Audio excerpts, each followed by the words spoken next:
हिमालय की बर्फीली चोटियों के बीच, जहां हवा भी सांस लेने से पहले थक जाती है, वहां बसा है भगवान शिव का पावन धाम केदारनाथ। यह स्थान सदियों से भक्तों की आस्था का प्रतीक रहा है। गर्मियों में यहां लाखों श्रद्धालु दर्शन के लिए उमड़ आते हैं, लेकिन सर्दियों की कठोर ठंड के आगमन के साथ ही मंदिर के कपाट बंद हो जाते हैं। यह परंपरा सदियों पुरानी है, जो प्रकृति के क्रोध से देवालय की रक्षा करती है।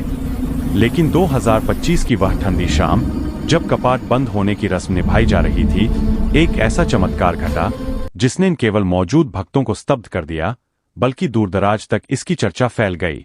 यह कहानी है आस्था की, चमत्कार की और भगवान शिव की असीम कृपा की। सूर्य की किरणें पहाड़ों के पीछे डूबने लगी थीं। हवा में ठंडक ऐसी थी कि सांसें धुंध बनकर विलीन हो जाती। मंदाकिनी नदी का पानी भी ठंडा हो चुका था और बर्फ की पहली बूंदें हल्के हल्के गिरने लगी थीं। मंदिर के मुख्य द्वार पर पुजारी पंडित विश्वनाथ शर्मा, जो 3 पीढ़ियों से इस धाम की सेवा में लगे थे, अंतिम आरती की तैयारी कर रहे थे। उनके चेहरे पर चिंता की गहरी रेखाएं उभरी हुई थीं। पिछले साल की भयानक बाढ़ की यादें अभी ताजा थीं, जब मंदिर के आसपास सब कुछ तबाह हो गया था, लेकिन स्वयं मंदिर अविचलित खड़ा रहा।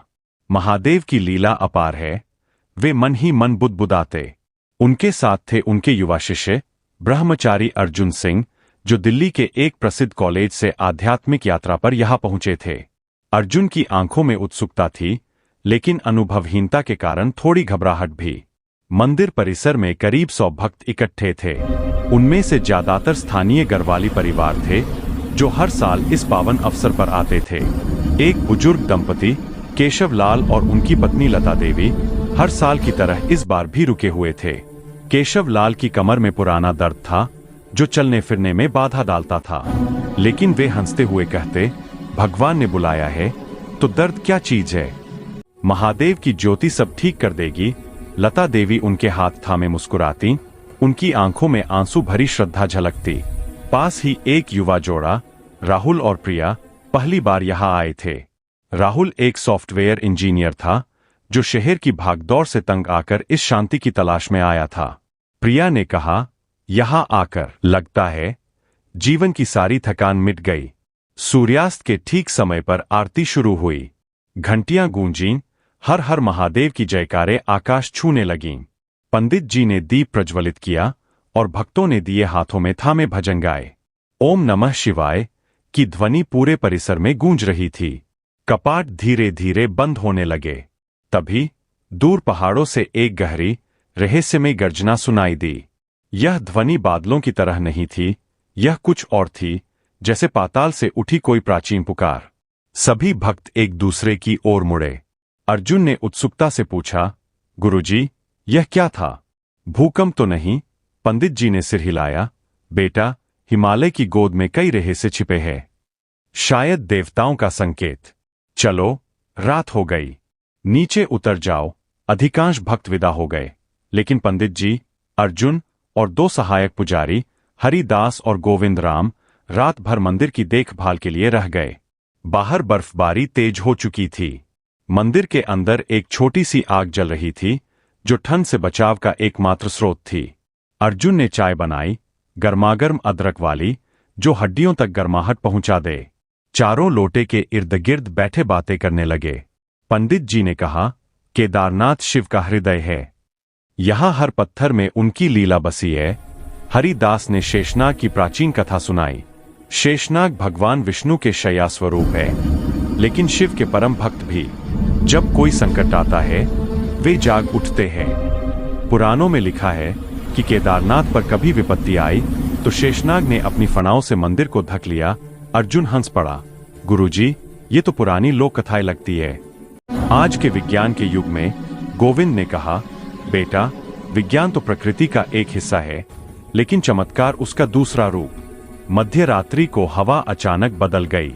बाहर एक अजीब नीली आभा चमकने लगी, जैसे कोई नीला सा आकाश नीचे उतर आया हो।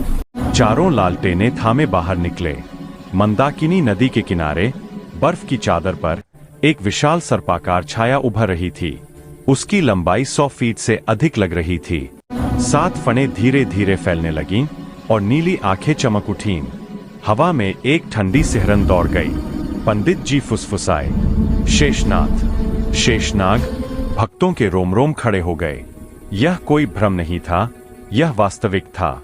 शेषनाग का आगमन केदारनाथ में दुर्लभ माना जाता है। प्राचीन ग्रंथ में लिखा है कि जब धरती पर कोई महासंकट मंडराता है तब वे जागते हैं और शिव भक्तों की रक्षा करते हैं। छाया धीरे धीरे मंदिर की ओर बढ़ने लगी। जहां उनके फने छूते वहां बर्फ पिघल जाती। हवा गर्म हो गई, जैसे कोई अदृश्य अग्नि जल रही हो। पंडित जी घुटनों पर बैठ गए, आंसू भरी आंखों से बोले, हे शेषनाथ, स्वागत है आपके। महादेव की जय। शेषनाग रुक गए। उनकी फनाओं से एक गहरी मधुर ध्वनि निकली, जैसे कोई प्राचीन मंत्र गूंज रहा हो। अचानक आकाश में नीली बिजली कड़की, लेकिन वह मंदिर से कुछ दूर गिरी। मंदिर सुरक्षित रहा। अंदर से ओम नमः शिवाय की ध्वनि सुनाई दी, जैसे स्वयं भगवान बोल रहे हों। अर्जुन अवाक खड़ा था। शेषनाग की नीली आंखों में एक चेतावनी झलक रही थी, संकट आ रहा है, लेकिन भक्ति से सब टल जाएगा। रात भर वे जागते रहे। शेषनाग मंदिर के चारों ओर लिपट गए, जैसे कोई विशाल ढाल बन गई। सुबह होते ही बर्फबारी रुक गई। सूर्य की पहली किरणें मंदिर पर पड़ी। पंडित जी ने विशेष पूजा की। दूध, दही, शहद और बिल्वपत्र चढ़ाए। पूजा के दौरान फर्श पर एक पत्थर हिला। अंदर से एक प्राचीन शिलालेख निकला, जो सदियों पुराना लग रहा था। उस पर संस्कृत में लिखा था, जब शेष जागेगा पृथ्वी कांपेगी, लेकिन शिव की कृपा से भक्त सुरक्षित रहेंगे। सभी सिहर उठे।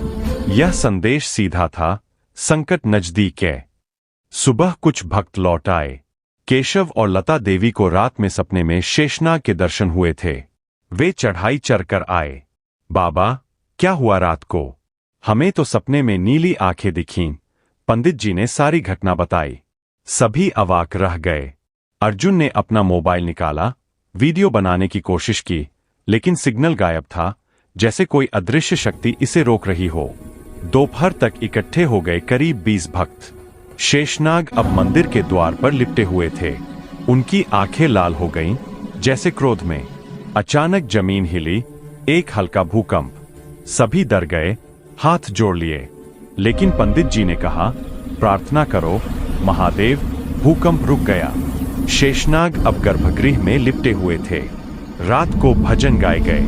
केशव ने अपनी पुरानी कहानी सुनाई, कैसे उनकी बेटी की लाइलाज बीमारी ठीक हो गई थी, बस एक यात्रा के बाद। अर्जुन बाहर गया तो आकाश में नीले सितारे चमक रहे थे। रोमांच और भय का मिश्रण था। अगली सुबह भक्त और बढ़ गए। मंदिर के आसपास का क्षेत्र गर्म हो गया था। मंदाकिनी का पानी दूधिया सफेद हो गया, जैसे शेषनाग के दूध से ही स्नान हो रहा हो। भक्तों ने स्नान किया। चमत्कार हुआ, पुराने घाव भरने लगे। केशव का कमर का दर्द गायब हो गया। लता देवी की आंखों की ज्योति लौट आई। राहुल का पुराना सिर दर्द मिट गया। दोपहर को शेषनाग प्रांगण में फैल गए। उनकी फनाओं से नीला प्रकाश निकला। हर व्यक्ति को व्यक्तिगत दर्शन हुए। अर्जुन को उनके दिवंगत पिता दिखे, मुस्कुराते हुए। केशव को उनकी खोई हुई बेटी, प्रिया को बचपन की यादें। सभी रोमांचित हो गए। शाम को उनकी फनाओं से बांसुरी का मधुर संगीत निकला। भक्त नाचने लगे, भजन गाने लगे। हवा में एक दिव्य सुगंध फैल गई। लेकिन रात के 11 बजे वह असली चमत्कार हुआ, जो आज भी लोगों के रोंगटे खड़े कर देता है। मध्य रात्रि को मंदिर का फर्श फट गया। एक बड़ी दरार से नीला धुआं उठा। शेषनाग की फने और फैली। दरार से एक प्राचीन द्वार खुला, जो सदियों से बंद था। अंदर मूल शिवलिंग चमक रहा था, लेकिन उसके चारों ओर हवा से साए उभरने लगे। ये फंसी हुई आत्माएं थीं, पुरानी यात्राओं में खोई हुई, संकट में फंसी हुई। सभी पीछे हट गए, पसीना छूट गया। पंडित जी बोले, यह वे आत्माएं हैं जो मुक्ति की प्रतीक्षा में है। केशव को उनका खोया हुआ भाई दिखा, हाथ फैलाए। अन्य को अपनों के साए। हवा ठंडी हो गई, दांत किटकिटाने लगे। शेषनाग गरजे। उनकी फनाओं से ज्योति निकली और आत्माएं एक एक करके शिवलिंग में विलीन हो गईं। अंतिम साया बोला, उत्तर से संकट आ रहा है, हिम तूफान, लेकिन रक्षा होगी। सभी गिर पड़े, पसीना, आंसू और भय का मिश्रण।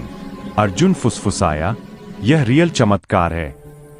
उत्तर से ही हिम तूफान आया।